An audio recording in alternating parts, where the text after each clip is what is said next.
맛있는 지식창고 맛집TV 창고지기 슈슈입니다.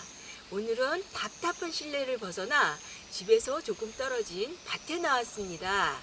하늘은 푸르고 바람은 시원하고 긴 장마를 견딘 들깨에는 소금 같은 꽃들이 하얗게 피어 있어요. 제법 들깨 냄새도 나는데요. 오늘 여기서 리뷰할 책은 역사도서 저술가 이한이 쓰고 청하출판사에서 펴낸 요리하는 조선남자입니다. 조선시대라면 남자가 요리는커녕 부엌 출입도 큰일 날 일로 여기던 때인데 남자가 요리를? 그런데 일반 백성의 경우 남자가 부엌 출입을 안 하더라도 가축을 잡거나 곡식을 찌을 때 힘을 보태야 했으니 어떻게든 요리에 참여한 셈이죠. 그런 당연한 사실은 이야깃거리가 될 리 없으니 책으로 만들 이유가 없을 테고, 그렇다면 이 책에 등장하는 남자는 양반이라는 건데 조선시대 남자가 그것도 양반이 요리를 했다니 정말일까요? 세종 16년 의연대군 이화의 아들이자 충청도 병마도 절제사이던 이교는 요리가 특기였다. 그냥 조금 잘한다 수준이 아니라 아주 훌륭했던 모양이다. 그중 중국 사신이 조선에 당도하자 사신을 맞아 잔치를 하는데 상간맘 앞에서 요리를 할 사람이 없다는 요청에 다급히 호출되었던 것이다. 이에 급히 서울로 올라와야 했으니 대체 얼마나 요리를 잘했으면 이렇게 불렀을까. 양반도 그냥 양반이 아니라 왕족이 당제 최고의 궁중요리사들을 제치고 중국 사신을 맡는 잔치 음식을 맡았다는 이야기. 이거 우리가 알고 있던 조선시대 상식과는 사뭇 다릅니다.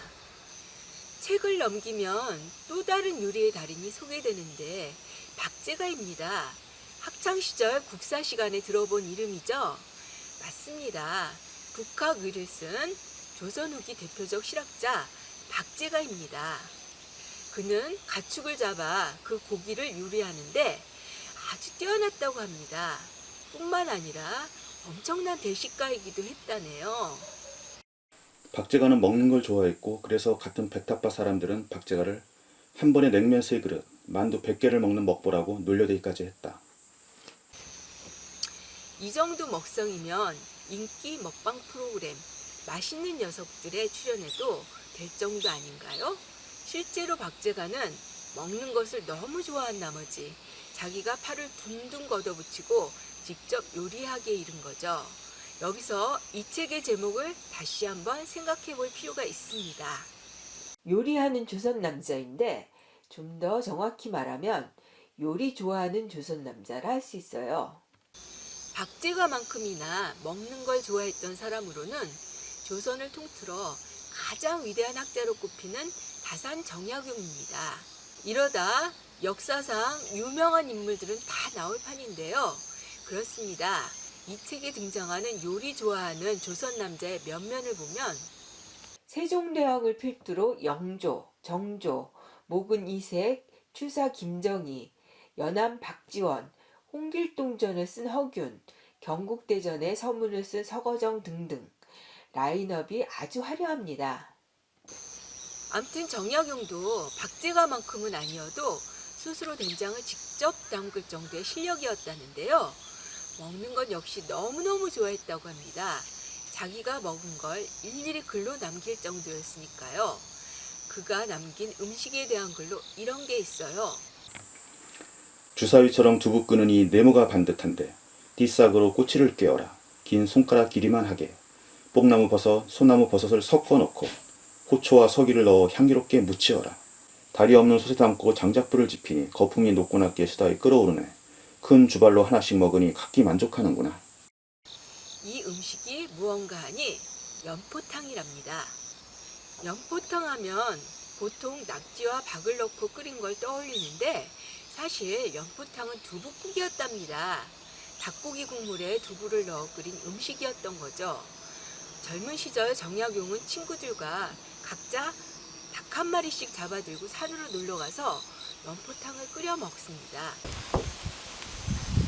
연포탕 하면 보통 낙지와 박을 넣고 끓인 걸 떠올리는데 사실 연포탕은 두부국이었답니다.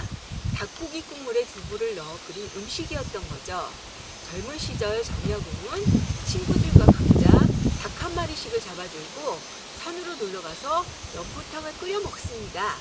그때 먹은 연포탕이 정말 맛있어서 이렇게 재료에서 조리법까지 상세하게 기록한 것이지요. 마칼럼니스트 판교익 씨가 떠오르지 않나요? 그가 쓴 마칼럼 가운데 아마 그의 인생에서 최고로 맛있었던 음식에 대한 글이 있습니다. 내각이 아전이 와서 기쁜 소식 전하는데 임금하사 진수성찬 10사람이 떠맸다나 행여나 늦을세라 바쁘게 뛰어가니 날 기다리던 제공들 그제야 잔 돌리네. 빨간 대추 송편은 꿀로 떡소 넣었다면 푸른 우엉 잘게 썰어 감자와 함께 삶았네. 은풍에서 올린 준시 뽀얗게 설이 앉았고 울산에서 나온 간복 환하게 글자 비추네. 멧돼지 배를 가르고 곰고기를 구웠다면 넙치 말린 포에다가 고등어도 겸하였는데 여러 가지 선미를 다 말하기 어렵구나. 야근을 하다 임금님이 내린 야식을 먹은 이야기입니다. 야식이라고는 하지만 차린 음식이 어마어마하죠? 곰고기, 멧돼지고기, 대추송편, 전복, 넙치, 고등어, 곶감 등등등. 그 양도 10명이 상을 떼매고 왔을 정도라니 야근한 관원이 몇 명이었는지는 모르지만 아마 배 터지게 먹고도 남았을 겁니다. 야식으로 이런 진수성찬을 내린 임금님은 도대체 누굴까요? 바로 조선의 개혁군주 정조입니다. 역사상 어느 왕보다 학문에 매진했고 자신이 당대 최고의 학자이기도 했던 정조는 자기처럼 공부를 열심히 하는 신하들을 아꼈다죠. 당시에는 추운 겨울날 난로 주변에 옹기종기 모여 앉아 난로에 고기를 구워 먹는 난로회라는 풍습이 있었답니다.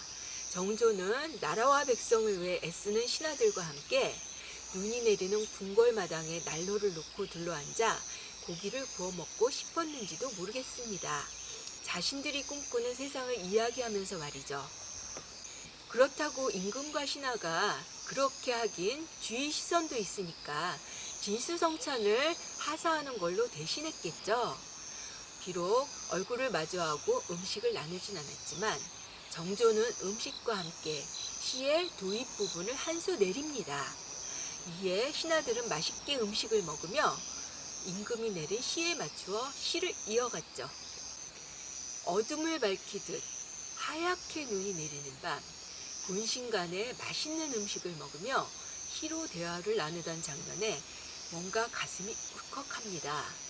너무 어려운 현실, 우리가 기대하는 진정한 지도자의 모습은 어떤 것일지 생각해 봅니다.